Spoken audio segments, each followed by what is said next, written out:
Pois é, constantemente recebo perguntas, ou melhor, nem perguntas, mas observações de que ninguém é preso, ninguém é julgado, nada acontece, não é mesmo, meus senhores? O que as pessoas mais dizem quando vem mais um grande golpe? Esses todos vão se safar, vão prender um, mas 100 serão soltos, ninguém é realmente punido e cada um completa a frase como quiser, não é? Hoje vou contar para vocês sobre uma dama, não sei se posso chamá-la assim ou não, de Minnesota, para quem o juiz acabou de dar uma pena efetiva de 41 anos e 8 meses de prisão, 500 meses, e ainda disse: menos de 500 meses eu não posso, o povo não vai entender. E mais 243 milhões de dólares de restituição, ou seja, o valor que ela deve devolver ao Estado, ou seja, ela nunca vai devolver esse valor. Essa quantia, vão tomar tudo dela, vão leiloar tudo o que ela tem e ela vai ficar presa até a velhice se chegar até lá. Mas antes de eu contar o que ela fez, quero que vocês entendam por que isso levou tantos anos.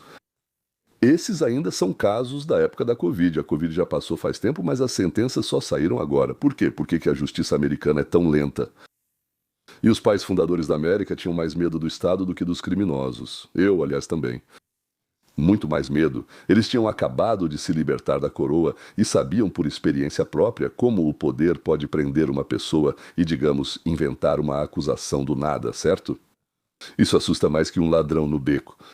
Por isso existe a Declaração de Direitos. Eles consagraram a presunção de inocência, o direito a um advogado, o direito a um julgamento. Você sabe que aqui, com o júri envolvido, você sabe que aqui, se você não tem dinheiro e faz um pedido, eles são obrigados a fornecer, a verificar se você realmente não tem dinheiro. Se não tiver, vão te dar um advogado que trabalhará para você pelo tempo necessário. O tribunal do júri também, digamos assim, se o seu advogado disser não serve para nós que uma pessoa só esteja lá analisando porque eu suspeito que ele tem opiniões que não nos agradam, então ele pode exigir um julgamento com júri. E vão conceder, sim.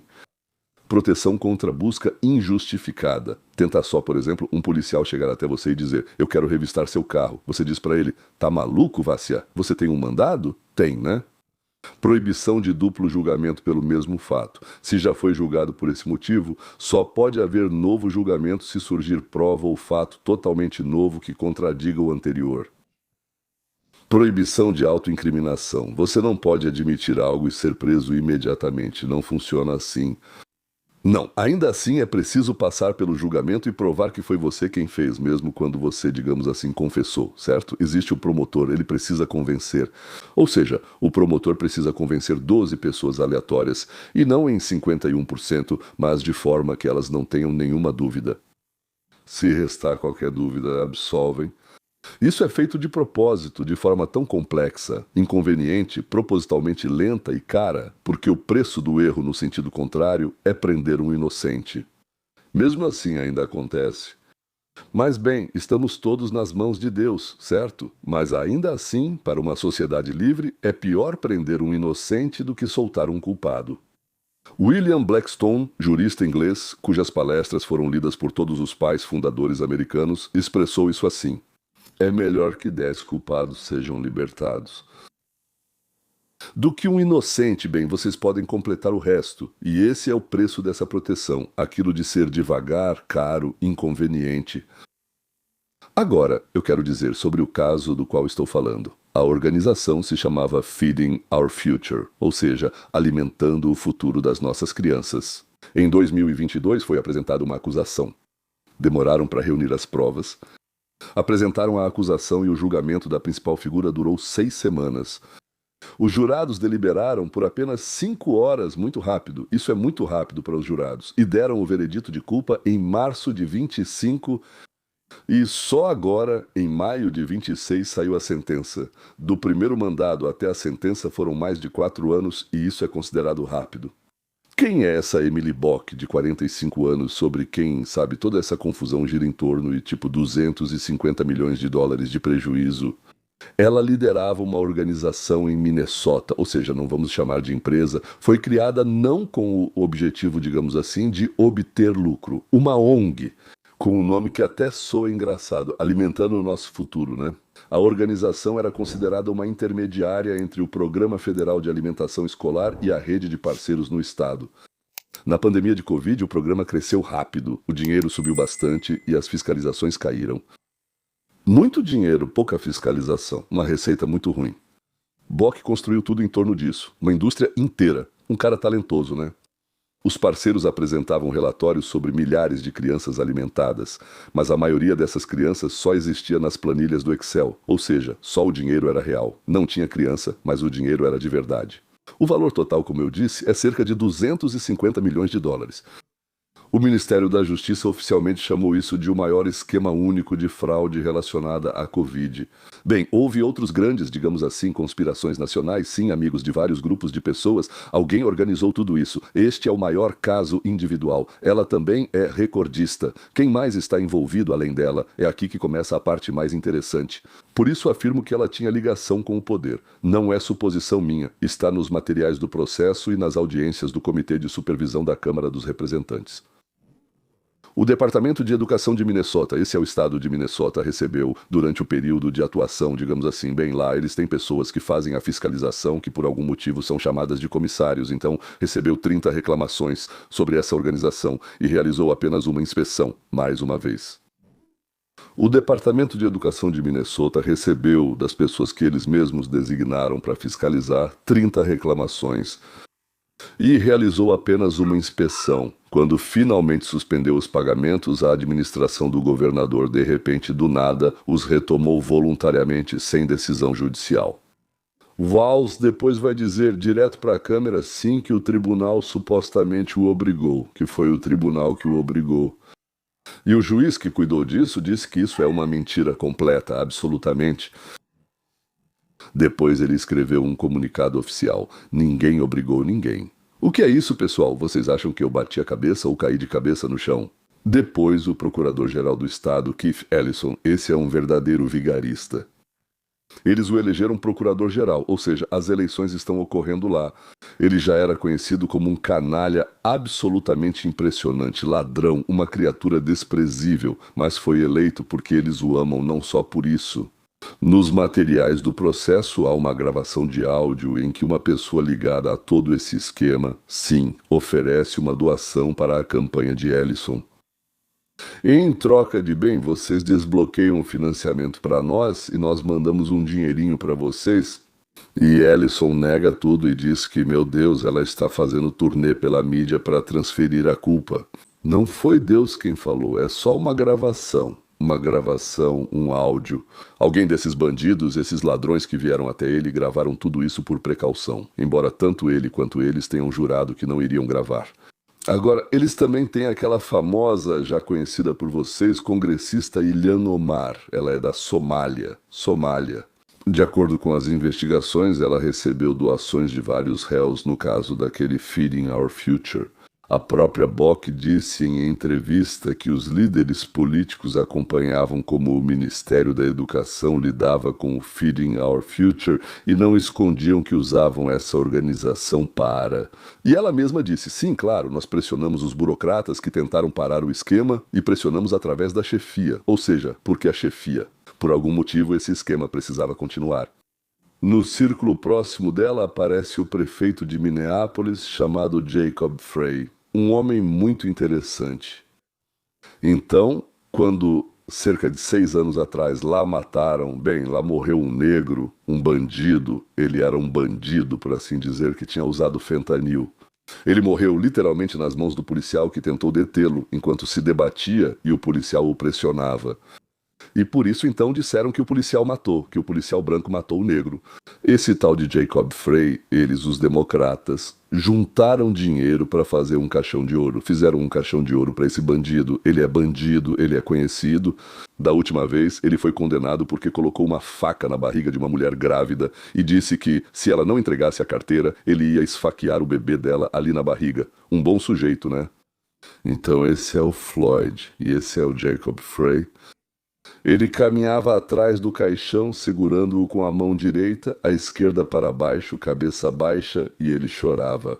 E ele tremia por causa desse canalha, porque ele chorava pelo fato de que ele foi morto pelos policiais. Foram os próprios policiais da cidade que o mataram, não é? Bom, tudo bem. Além disso, também está envolvido um senador estadual. Ou seja, eles também têm de lá, parece que da Somália, parece Omar Faté. Bem, talvez ele seja de lá. de algum outro lugar desses países muçulmanos. Mas é claro que é desses, né? O Comitê de Supervisão da Câmara dos Representantes escreve em seu relatório de forma bem clara. O governador Valls e então o procurador-geral Ellison mentiram sobre seu conhecimento a respeito da fraude. E além disso, eles ainda silenciaram os denunciantes. Não sou eu quem diz isso, esse é o título do comunicado oficial do Congresso. Ou seja, o dinheiro foi distribuído durante a Covid. Não foram os vigaristas que enganaram um governo ingênuo, sim, o dinheiro foi distribuído, para dizer o mínimo, com uma conivência interessada. E os alertas e sinais de alerta dos próprios funcionários, eles colocaram de lado, engavetaram, jogaram fora, sei lá como você prefere dizer isso. Agora, então, o Ministério Público pediu para condenar Bock a 50 anos de prisão. O advogado de Bock disse que sim, ela, claro, é culpada de algumas coisas, mas não tanto assim. Vamos condená-la a 3 anos, mas ela já cumpriu 1, é o que sugerem.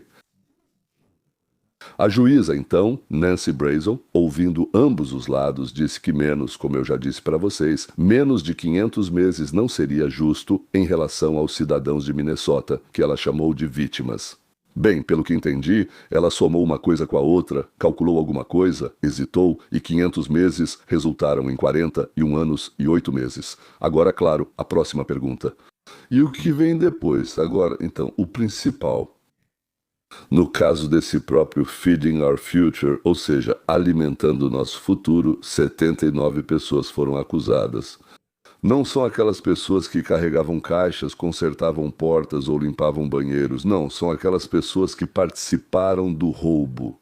Foram considerados culpados ou se declararam culpados. 65/16 já receberam, então, algum tipo de sentença. E 49 estão aguardando sua vez. O próximo que deve receber a sentença será o coproprietário da rede de restaurantes chamada Empire Cuisine, Abdaziz Farah. Ele já recebeu 28 anos então, vamos ver o que acontece a seguir. Então, o mais importante é que ela pegou quase 50 anos e ele 28, ou seja, tá de boa, né? Ou seja, é uma máquina que começa devagar, mas depois anda por muito tempo e, na verdade, atropela tudo no caminho. Deus em primeiro lugar. Esse Farah que é o segundo figurão, atrás dele e deles vão cair os menores, mas todos vão cumprir pena. Vão cumprir pena. Depois, depende se o Ministério da Justiça terá vontade suficiente e surgirão perguntas para quem não sabia de nada. O vice-presidente dos Estados Unidos da América, J.D. Vance, já disse: nós temos vontade para isso. Bem, vamos ver. Aos funcionários do Ministério da Educação do Estado, que receberam 30 reclamações e fizeram apenas uma investigação, ao pessoal do gabinete do governador, que decidiu retomar os pagamentos àqueles que receberam doações políticas dos réus. E continuou chamando isso de trabalho normal com a comunidade. Hoje eu assisti a uma sessão do Congresso, agora do Senado, onde interrogaram uma mulher, a primeira que informou que algo estava errado, e ela comunicou à sua chefia. Depois disso, ela foi processada por ser racista ou algo assim, não podiam demiti-la. Ela entrou logo com uma ação judicial em resposta, então não deveriam demiti-la, uma reconvenção, né? Mas a cada 6 meses era transferida de trabalho. Agora ela diz, tenho, diz ela, 9 anos de formação universitária, ou seja, ela tem doutorado. Eu, diz ela, faço o seguinte, fico sentada na janela e me trazem algumas decisões e outras coisas e eu devo corrigir a gramática delas. E me pagam um salário decente por essa gramática, diz ela, mas claro, eu gostaria de fazer o meu trabalho normal. E ela disse algo lá hoje que mesmo eu estando acostumado com tudo, até meus cabelos ficaram em pé nos poucos lugares onde ainda tenho. Vou dizer diretamente para vocês, não sei se vai chegar mesmo àqueles que deveriam, né? Talvez não, porque as pessoas que estão muito próximas do poder têm uma proteção muito mais forte do que todo o resto. Diretores de empresas lucrativas e não lucrativas. Mas eu quero que vocês lembrem de uma coisa depois dessa história. Quando alguém disser, lá nunca acontece nada com ninguém, pergunte, você preferiria viver onde o governo prende rápido? Onde não é preciso convencer 12 jurados além de qualquer dúvida razoável? Onde é possível, em uma noite, prender qualquer pessoa, inventar uma acusação e mantê-la presa por muitos anos? Sabe, existem países assim. Só que tem um detalhe interessante. As pessoas fogem desses países, quero dizer, onde prendem alguém em uma noite só por um telefonema, para aqueles países onde há julgamento com júri, e isso exige muito tempo e esforço. Por algum motivo, elas fogem nessa direção e não na outra. Então quer dizer que Amy Bock tem um bom futuro, né? Bom, acho que ela vai escrever memórias se não a matarem na prisão, é claro. Ela tem muito tempo pela frente para pensar. Tudo o que restou como propriedade dela será confiscado e vendido. Tudo será confiscado e vendido de quem for julgado e considerado culpado. Claro, os 250 milhões inteiros eles não vão conseguir recuperar, como se diz, porque uma parte foi perdida, outra parte foi dada como suborno, outra foi gasta, outra foi enviada para a Somália, como agora ficamos sabendo. Mas pelo menos alguma parte vai ser possível recuperar e devolver aos contribuintes. Ou seja, devolver aos cofres públicos, não sei se aos cofres federais ou estaduais, mas devolver aos cofres públicos e começar a usar para o propósito correto. E eu espero muito que aqueles que estão no poder, tanto os executores quanto os principais responsáveis, acabem indo a julgamento. E eu realmente espero que eles sejam presos por muito tempo, porque se ela, a executora, que não fez nada na nossa frente, só enganava, foi condenada a 47 anos, então eles deveriam ser condenados a 114 anos no mínimo. Tudo bem, vamos ver. Se eles forem pressionados, talvez aí a gente consiga recuperar o que nos foi roubado. Até logo, isso é tudo.